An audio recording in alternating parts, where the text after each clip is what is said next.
চলে আসলাম মায়ের মন্দিরে। মায়ের পাশে আরো অনেক ঠাকুর আছে, সবগুলোই দেখাবো আমি। তার আগে মন্দিরটি দেখে নিন। মন্দিরটি খুব সুন্দরভাবে করেছে, নিখুঁতভাবে করেছে এই মন্দিরটি। আর এই মন্দিরটি তৈরি করেছেন ব্যান্ডেল রাজহাট। ব্যান্ডেল স্টেশনে নেমে টোটোই করে 25 টাকা ভাড়া নেয় এই রাজহাট মন্দিরটি। এই মন্দিরটির কাছে যেতে হাওড়া কাটোয়া মিডিলে এই ব্যান্ডেল স্টেশনটি। এই স্টেশনটি হচ্ছে রেল স্টেশন। তাহলে চলুন দেখে নেওয়া যাক মাকে। মায়ের পাশে কে কে আছে সবাইকে দেখাবো আমি।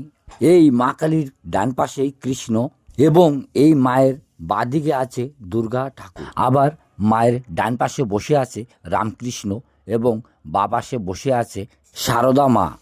এই ঠাকুর দেখতে দেখতে যদি আপনাদের ভালো লাগে তাহলে আমার একটু পাশে থাকবেন, আমাকে একটু সহযোগিতা করবেন, আমি যেন আপনাদের আরও ভালো ভালো ভিডিও দেখাতে পারি।